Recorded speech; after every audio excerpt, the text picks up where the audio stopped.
When my mother passed, she asked me, Gary, do something with this old church or they're going to tear it down. I was really kind of embarrassed because I didn't even know this church existed. I grew up in San Antonio. Many of my relatives, including my mother, grew up here in Fredericksburg.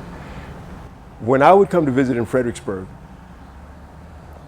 I would attend church with my cousins at the other Methodist church, the Integrated Methodist Church. I knew about civil rights and I knew about segregation, but I never really thought about it to the point that my family was actually involved in that type of thing back in the 50s and before. So when my mom pointed this church out to me on Main Street, it was kind of surprising that a place like this existed on Main Street still and had that much significance to my family. So it piqued my interest. When she passed away, she actually mentioned this church in her will. From the history that I've been able to glean, and from my father, Paul Phillips Jr., did a lot of historical research, we found that this church was built in the 1800s, late 1800s, and was a place not only of worship but of education. But then my grandfather, Paul Phillips Sr., it seems like he was one of the principals and one of the caretakers of this church and school. He was a veterinarian. He was also black. He also spoke German, fluent German, as a matter of fact. A veterinarian was a very important person in a rural community like this. And he doctored cattle for pretty much everybody in the surrounding area, including Lyndon B. Johnson's family. Everybody knew Paul Phillips Sr. His son, Paul Phillips Jr., was also a veterinarian.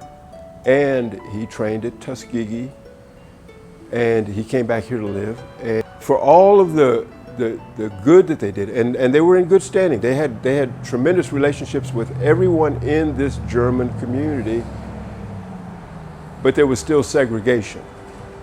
And it was actually a member of the German community that sold this property to the colored people of Gillespie County so that they would have a place to worship.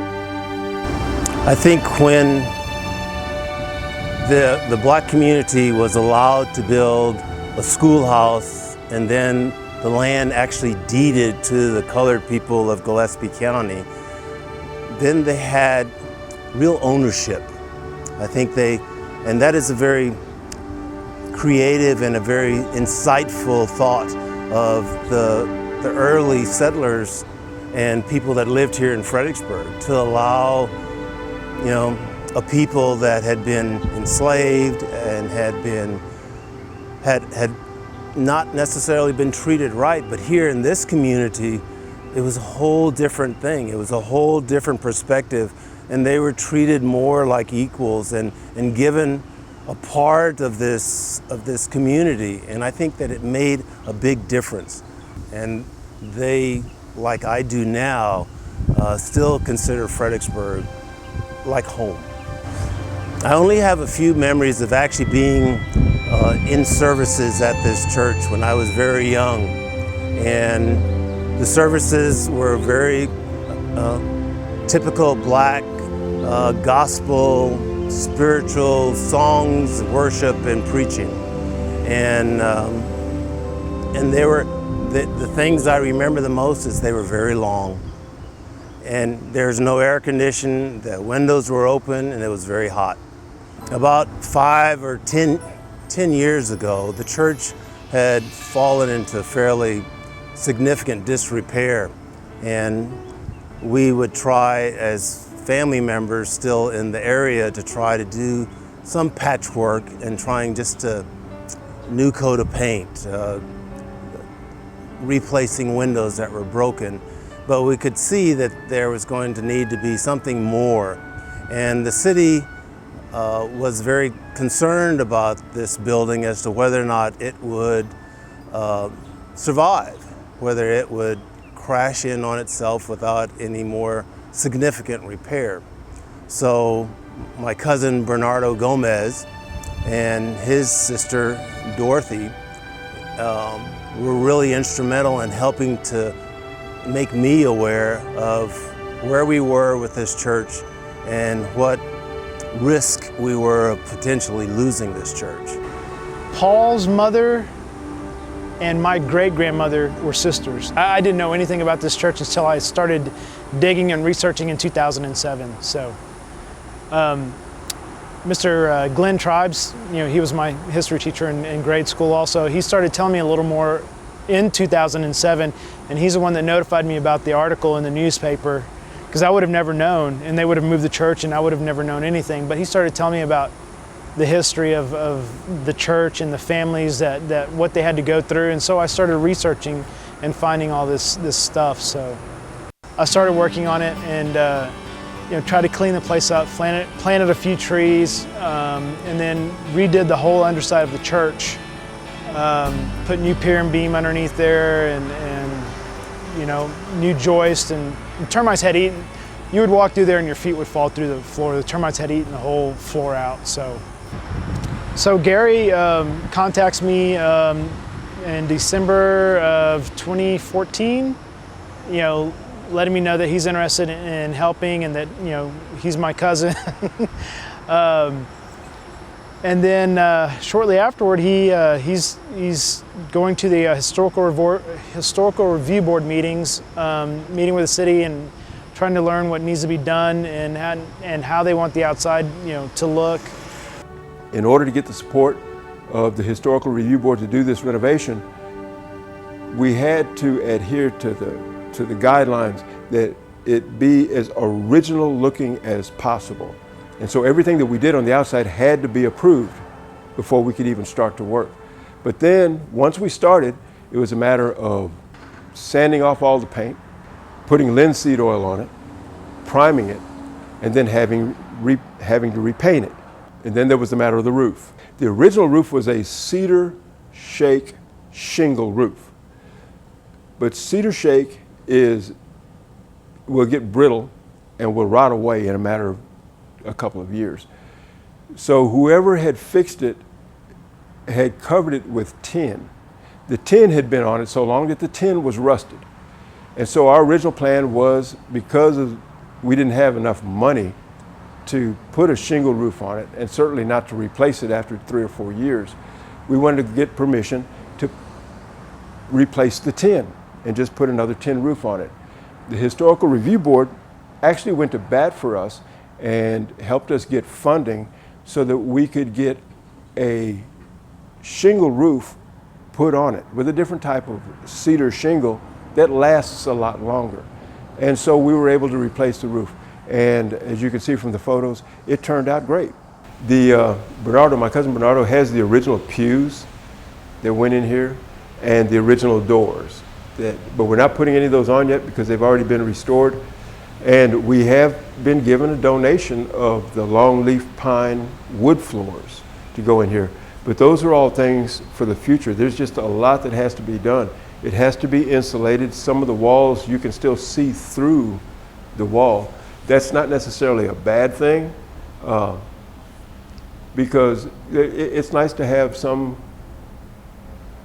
reminder of just how old this church is, and we want to keep a lot of that, but at the same time make it so that people can come in here and still be comfortable. We don't want anybody freezing in the middle of the winter or sweltering in the middle of the summer.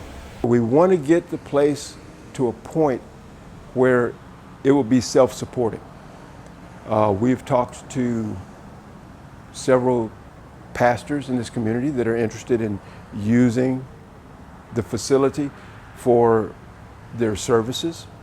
We also have a wedding venue that we want to incorporate. In order for that to happen, the outside has to be made to look aesthetically pleasing, and that's going to require quite a bit because there is no sidewalk. There's not even a city sidewalk in front of the structure, and there has to be restrooms placed on the premises We have to make allowances for parking at some point because there's only room for 5 cars in front of the building. There's just so many different things that have to happen in order for this place to become self-supporting. Since I've started this project, it's become personal to me. And the reason it's become personal to me is because almost everyone I talk to knows my family. They know more of my family than I know. And I come in here and I see different things. Tammy likes to say, if walls could talk. And I look around, and this building was built in the 1870s and it's still standing. You know, to me, it's almost overpowering. How is that possible? You know, there's been storms, there's been, you name it. There's been attempts to move this project, move this building. There's been people want the property. I look at all of the things that have taken place that could have knocked this building down, and yet here it stands in the same place, on the same property that it was originally built, in spite of everything that's come against it. And to me, it's almost emotionally overpowering sometimes, you know, just to think about that. I grew up in the 60s during the civil rights movement. I saw it on TV, I experienced it to a certain extent, but the people that used to sit in this church and worship God lived it and endured, just like this building. You know, it endures over 100 years later. And now that I'm actually into this project and I've started this project, I want to make sure that 100 years from now, it's still here to tell the same story to somebody else who's standing here right where I am right now. I think after having seen this church in such a disrepair state for so many years, to have it finally restored so that it's, 1, safe, so 2, that it's functional, and 3, that people can actually use it and actually see the history in it.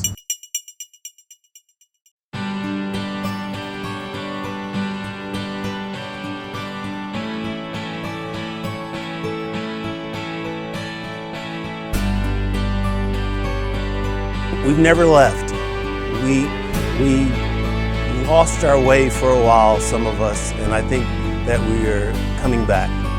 You know, the church has been empty for, heck, I don't know, 50 years? I don't know, and it'll be an emotional joy to see it back, you know, to what it should be and what it was intended for. The one thing that I think that I would still also want to make recognition is for the insightfulness of the not only past residents of Fredericksburg, but current residents of Fredericksburg. The mayor, the city council, the historical board that have believed in us and have allowed us to help to hopefully make this dream a reality and come to fruition. And the community has actually come together a lot and actually donate a lot of stuff. Hill Country Electric, they put all new wiring in there.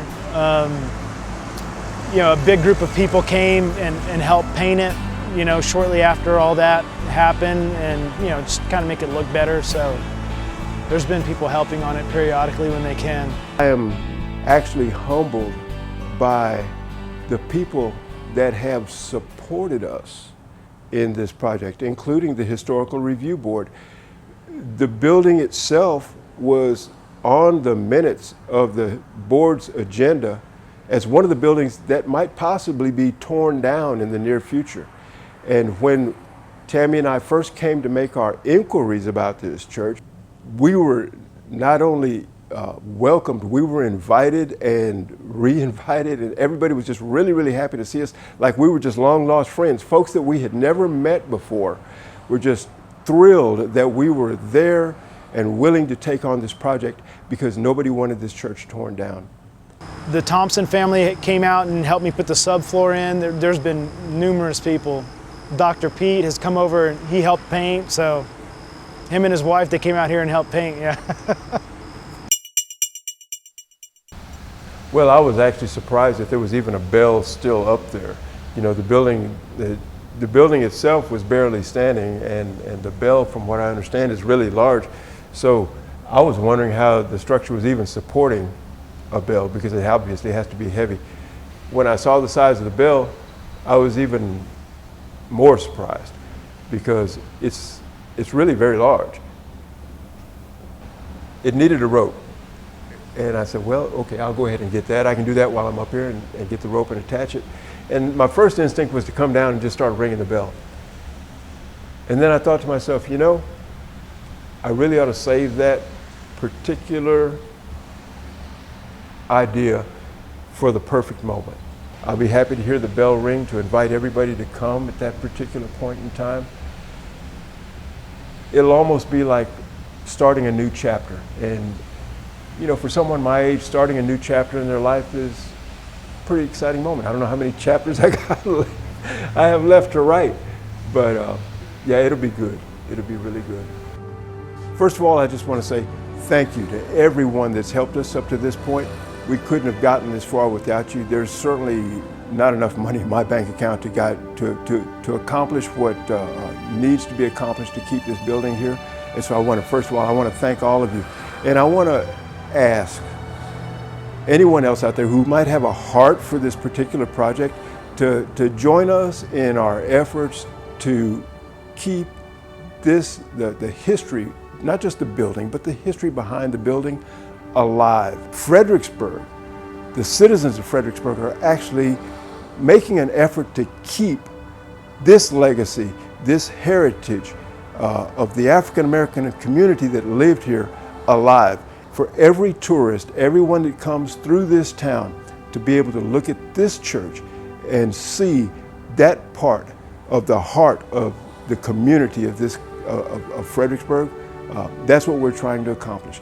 You know, there's a lot of ways that the city could use this property for other purposes than just keeping this church here. And yet when we came, there were Christmas lights on this church. I was told that it was part of the tour of the city during the holiday season. Everybody was interested in keeping this church alive.